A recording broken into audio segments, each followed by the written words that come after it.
여러분 안녕하십니까? 포항 지역 메르스 관리 대상자가 오늘 밤 자정이면 한 명도 남질 않아 메르스가 사실상 종식됩니다. 그동안 크게 위축된 상권이 살아나고 있지만 아직 완전히 회복되진 않아 상인들이 가격 할인 등 다양한 방법으로 피서객 잡기에 나섰습니다. 보도에 김철승 기자입니다. 포항 지역에 남아있는 메르스 관리 대상자는 2명. 오늘 밤 자정이면 관리 대상에서 모두 해제됩니다. 한때 323명에 이르던 대상자가 38일 만에 한 명도 남지 않게 된 것입니다. 메르스 여파에서 벗어나 관광객은 차츰 늘고 있지만 완전히 회복되지는 않고 있습니다. 포항 KTX 이용객은 메르스 사태 이전의 85%선, 울릉도 관광객은 70% 선에 그치고 특히 단체 관광객의 예약이 저조합니다. 메르스 사태로 인하여 예약이 50%까지 떨어졌다가 지금은 70% 정도로 올라왔습니다. 이처럼 위축된 관광 경기를 활성화하기 위해 민관이 안간 힘을 쓰고 있습니다. 포항시와 코레일은 전국 대학생들로 구성된 포항시 홍보단 발대식을 가졌습니다. 50명으로 구성된 이들은 포항을 둘러본 뒤 블로그 등을 통해 홍보 활동을 하게 됩니다. 포항시 네일로 홍보단 진행하는 부분도 제가 이제 그 네트워크에다 게시를 하면서 많은 분들이 보고서 포항시를 찾아올 수 있게끔 그렇게 진행할 계획입니다. 포항 시내 숙박과 음식, 커피숍 등 350여 개 업소는 오는 20일부터 한 달간 외지 관광객들에게 10에서 20% 요금을 할인하기로 했습니다. 메르스로 인해 지역 관광객들이 발길이 좀 많이 주춤거렸는데 저희들도 현장 호텔 숙박 할인을 통해서 포항시 정책과 함께 이 기간 포항 크루즈도 성인 요금을 1,000원 할인해 9,000원을 받기로 했습니다. 여행사를 통한 단체 관광객에게는 3,000원권 쿠폰을 제공하는 등 관광객과 피서객 잡기에 민관이 지혜를 모으고 있습니다. MBC 뉴스 김철승입니다. 동해 연안 안반의 60% 이상이 풀 한 폭이 없는 바다 사막화에 처한 걸로 조사됐습니다. 포항 연안이 가장 심각했는데요. 적지 않은 예산을 들여 바다숲을 조성하고 있지만 무서운 사막화 속도를 따라잡지 못해서 효과가 있는지 의문입니다. 장성훈 기자가 보도합니다. 해양 생물의 주요 서식처로 해초가 가득해야 할 연안 안반이 풀 한 폭이 없는 사막처럼 변했습니다. 하얀 석회 조류가 뒤덮어 백화로 불리는 갯녹음에 의한 바다 사막화로 성게 같은 초식 생물의 대량 번식이 주요 원인입니다. 제주도에 이어 동해안에서도 바다 사막화가 빠르게 확산된다는 보고는 있었지만 최근 해양수산부의 조사 결과는 충격적입니다. 동해 연안에서 바다 사막화가 일어나거나 심각한 안반이 전체의 60%를 넘어서 정상 안반이 38%에 불과했습니다. 지역별로는 포항 연안이 가장 심각해 안반의 64%가 사막화됐고 울산과 영덕 연안도 위험 수위를 넘어섰습니다. 바다 사막화의 확산은 곧바로 영세어민들의 피해로 이어지고 있습니다. 해초가 많이 돋아가지고 있어야만이 전복이라든가 해삼이나 거기에 먹이가 있어야만이 모든 게 다 되는데 그 먹이가 없기 때문에 현재로서는 소멸 상태입니다. 이처럼 동해 연안 대부분에서 바다 사막화가 확산되고 있는 반면 울릉군과 강릉시, 양양군은 정상으로 나타났습니다. 해양수산부는 2009년부터 바다 사막화 연안에 해조류를 심어 바다숲을 조성하고 있는데 올해 357억 원을 투입해 여의도의 10배에 달하는 바다숲을 만드는 등 2030년까지 3천억 원 이상을 쏟아부을 예정입니다. 2030년까지 총 3,100여 원을 투입해서 약 한 5만 4천 헥타를 조성을 하고 생태계를 이제 복원하는 노력까지.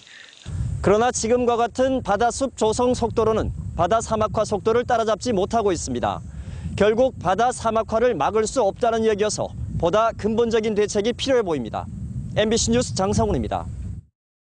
포항시와 죽도시장 상인연합회는 오늘 죽도시장 해상 무대에서 해수 공급시설 통수식을 가졌습니다. 포항시는 국비 10억 원을 들여 송도 백사장 앞 150m 지점에서 죽도시장에 이르는 2.2km 구간에 관로를 깔아 횟집 등 300여 곳에 바닷물을 공급하는 시설을 지난해 말 완공했습니다. 포항시는 종전에 상인들은 이틀에 한 번씩 화로차에서 물을 공급받느라 불편을 겪었다며 추가로 예산이 확보되면 원하는 50여 가게에도 깨끗한 바닷물을 공급하기로 했습니다. 포항시는 시범 운영을 거쳐 지난달 23일 상인연합회 시설 운영권을 위탁했습니다. 포항의 국책 사업인 수소 연료전지 테스트베드 사업이 올해부터 예산 지원이 중단돼 사업 추진에 난항을 겪고 있습니다. 사업에 대한 충분한 검증과 함께 구축된 장비 활용 등 활성화 방안 마련이 시급하다는 지적이 나오고 있습니다. 임재국 기자가 보도합니다. 지난 2011년 지식경제부 공모로 시작된 수소연료전지 테스트베드 사업. 수소연료전지 기술과 제품에 대한 성능 검사와 인증 절차를 표준화하는 것으로 3년 동안 국비 등 187억 원이 투입됐습니다. 하지만 올해부터 정부의 예산 지원이 중단돼 그동안 구축된 장비의 가동률이 30%대에 그치고 있습니다. 사업이 난항을 겪자 포항시 의회는 국책 사업에 대한 사전 준비가 부족했다며 대책을 촉구했습니다. 구축된 장비가 사업이 끝난 이후에도 사용할 수 있는지 없는지에 대한 고민이 있어야 될 것 같고요. 세 번째로는 사업이 성공한 이후에 그 결과에 대한 부분들을 포항이 나눌 수 있는 부분들이 있나 없나에 대한 부분들은 충분한 검증을 통해야 된다고 저는 그렇게 보고 있습니다. 이 사업의 주관 기관인 포스텍은 인프라가 마련돼 실제로 검인증과 평가를 해야 하는 시점에 예산이 중단돼 어려움이 크다고 밝혔습니다. 현재 에너지관리공단하고 해서 각 제품별로 검인증하는, 그리고 검인증 센터라고 하기에는 그런 검인증 기관을 하는 걸 하고 있고요. 그다음에 또 그런 걸 하다 보니까 이 제품 부품을 시험 평가하면서 외국 기업과 국내 기업을 연결해서 그 부품 제품 산업을 할 수 있는 그런 산업 단지를 육성하는 그런 것들을 하고 있습니다. 포항시는 이 사업과 관련한 인증기관이 포항에 있기 때문에 지속적인 연구와 장비 활용도를 높일 수 있다며 대책 마련에 나섰습니다. 이 사업을 기반으로 해서 미래부나 산통부 같은 데 연구 과제로 응모도 하고 상용화도 이끌어낼 수 있도록 계속적으로 노력하겠습니다. 경상북도와 포항시, 포스텍 등 관련 기관들은 지속적으로 모여 정부의 예산 지원 촉구와 다양한 활성화 방안을 찾기로 했습니다. MBC 뉴스 임재욱입니다. 현대제철은 오늘 서울 본사에서 종합소재 기반의 가치 창출 기업을 비전으로 선포하고 오는 2025년까지 매출액 31조 원을 달성하겠다는 경영 목표를 내놨습니다. 이를 위해 특수강 분야에서 1조 5천억 원, 차량 경량화 분야에서 1조 원 등의 매출을 달성하고 철강 분야에 한정돼 있는 소재 개념을 비철과 비금속 분야까지 확장하기로 했습니다. 현대제철은 지난 1일 계열사인 현대하이스코와 합병을 완료했고 통합법인은 자산 31조 원, 매출은 20조 원 규모입니다.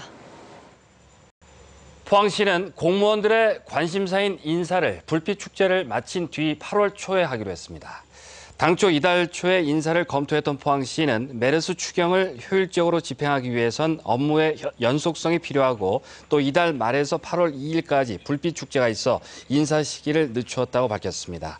포항시는 서기관 4명과 승진과 후속 인사를 단행할 계획인데 이강덕 시장은 인사에 외부 입김이 개입되면 조직이 무너진다며 능력과 연공 서열을 종합해 인사를 하겠다는 원칙을 제시했습니다. 울릉군이 정부 규제 개혁 평가에서 전국 최상위인 S등급을 받았습니다. 울릉군은 이번 평가에서 전국 228개 기초자치단체 가운데 12위, 경북 23개 지자체 중에서는 1위를 차지했습니다. 울릉군은 정비 대상 과제 15건 가운데 87%인 13건을 정비해 전국 평균 정비율 40.8%보다 2배 이상 빠르다고 설명했습니다. 포항 상공회의소 수출지원센터는 오늘 베스트 웨스턴 호텔에서 신흥 개도국의 외교관을 초청해 해외 시장 진출 세미나를 개최했습니다. 오늘 세미나에선 태국과 인도, 콜롬비아, 멕시코의 무역 관련 외교관들이 시장 현황과 무역 동향 등에 대해 설명했고 지역 수출업체와 1:1 상담도 가졌습니다. 한편 포항시 수출지원센터는 지난 2013년부터 지역 중소기업을 대상으로 해외 유망 전시회 참가와 해외 시장 개척단 판견, 해외 바이어 발굴 및 알선 등의 지원 사업을 펴고 있습니다. 포항 MBC의 희망발전 프로젝트인 행복나눔 집 고쳐주기 사업의 103번째 대상으로 포항시 송도동 빗살 지역아동센터가 오늘 준공식을 가졌습니다. 빗살 지역아동센터는 최근 노후된 건물을 어렵게 매입했지만 리모델링 비용이 없어 고민하던 중 이번 사업 대상으로 선정돼 편의시설이 설치되고 말끔하게 세단장했습니다. 포항 MBC는 지난 2010년부터 행복나눔 집 고쳐주기 사업을 시작해 지금까지 103가구를 수리해줬고 올해도 포스코 PHP 봉사단과 서희건설, 삼구건설, 태동건설이 모두 7천만 원을 지원해 15가구를 보수해줄 계획입니다. 포항 연일읍사무소는 거동이 불편한 저소득 어르신께 실버카 60대를 전달했습니다. 실버카는 지팡이 대신 어르신들의 든든한 보행 동반자 역할을 하는 보조기로 포스코 PHP 봉사단이 연일읍에 실버카 60대를 기부한 것입니다. 연일읍은 이번 전달식을 통해 관내 저소득 어르신께 경제적인 부담을 줄이고 지역사회 기부 문화가 확산되기를 바랐습니다. 오늘 오전 1시 반쯤 포항시 남구 호동의 한 폐기물 재활용 업체 창고에서 원인을 알 수 없는 불이 나 시멘트 원료로 쓰이는 폐기물 40여 톤을 태워 소방서 추산 600만 원의 재산 피해를 내고 7시간여 만에 진화됐습니다. 소방당국은 화재 당시 공장 내부에 아무도 없던 점 등으로 미뤄 폐기물 내 자연 발화로 불이 난 것으로 보고 자세한 화재 경위를 조사하고 있습니다. 삼성과 넥센의 주중 3연전 첫 경기가 포항야구장에서 열리고 있는 가운데 이 시간 현재 삼성이 넥센에 2대5로 뒤지고 있습니다. 4회 초 선발 차우찬이 넥센 박동원에게 만루 홈런을 허용해 끌려가던 삼성은 4회 말 최영우와 박성민의 연속 안타로 2점을 따라붙었지만 5회 올라온 심창민이 추가 실점을 해 어려운 경기를 펼치고 있습니다. 삼성은 포항구장에서 승률 8할을 기록하는 등 제2의 홈구장인 포항야구장에서 유독 강한 모습을 보이고 있습니다. 오늘 경북 동해안 지역은 30도를 웃도는 무더위를 보였는데요. 내일은 동풍의 영향으로 다시 기온이 떨어지겠습니다. 자세한 날씨 김성민 기상캐스터가 전합니다. 네, 오늘 경북 동해안 지역은 대부분 지역이 30도로 웃도는 불볕더위가 이어졌습니다. 내일은 동풍의 영향으로 오늘보다 기온이 다소 떨어지겠는데요. 2에서 5도가량 더 낮은 기온 보이겠습니다. 참고하시면 좋겠습니다. 기온은 떨어지겠지만 자외선은 강하겠습니다. 내일은 경북 동해안 전 지역에서 자외선 지수가 매우 높은 단계를 보이겠는데요. 이에 따라 불쾌 지수도 올라가겠으니까요. 자외선 차단제를 꼭 챙겨 바르시고 수분 관리도 잘 해주셔야겠습니다. 자세한 내일 날씨 알아보겠습니다. 내일 경북 동해안 지역은 맑은 가운데 구름 많이 지나겠습니다. 아침 기온 울진 경주 20도, 영덕 22도, 포항 24도로 시작하겠고요. 낮 최고 기온은 울진 24도, 영덕 27도, 포항 25도, 경주 28도에 머물겠습니다. 울릉도와 독도는 맑은 가운데 구름 조금 지나겠습니다. 아침 기온 울릉도 독도 22도로 시작하겠고요. 낮 최고 기온은 울릉도 24도, 독도 23도까지 오르겠습니다. 동해 전 해상 구름 조금 지나는 가운데 일부 지역 비 소식이 있겠습니다. 바다의 물결은 0.5에서 2m로 잔잔하겠습니다. 주 후반에는 태풍 난카의 영향으로 비 소식이 있겠습니다. 날씨였습니다. 여름철을 맞아 진드기 활동이 왕성해짐에 따라 철저한 예방 수칙을 준수하는 것이 좋습니다. 시군은 진드기 발생에 대비해 집중 방역 소독과 함께 농촌 지역 주민을 대상으로 예방 수칙 교육에 나서고 있습니다. 예방을 위해서는 농작 없이 긴 옷을 착용하며 풀밭에 눕거나 용변을 보지 말고 야외 작업 후는 옷을 세탁하고 목욕을 하는 것이 좋습니다. 진드기가 옮기는 중증 열성 혈소판 감소 증후군은 예방 백신과 치료제가 없는 질병으로 지난해 전국에서 55명의 환자가 발생해 16명이 사망했습니다. 포항해양경비안전서는 오늘부터 16일까지 3일간 해수욕장 안전관리요원으로 편성된 해상구조대 12명에게 현장 배치 전 인명구조훈련을 실시한다고 밝혔습니다. 이번 훈련 동안 대원들은 영일대 해수욕장과 망양, 고래불, 장사해수욕장에서 해저 지형을 미리 숙지하고 위험 구역을 파악하는 등 최상의 구조팀을 만들 계획입니다. 경상북도는 경북소방본부 조직 개편을 통해 새롭게 119 구급상황관리센터를 설치하고 운영에 들어갔습니다. 구급상황관리센터는 119 신고에 따른 출동과 병원 이송 등 응급의료 이송 체계의 컨트롤타워 역할을 수행하고 의료상담, 병원과 약국 정보 등을 24시간 연중 무휴로 제공합니다. 이상으로 포항 MBC 뉴스데스크를 마치겠습니다. 여러분 고맙습니다.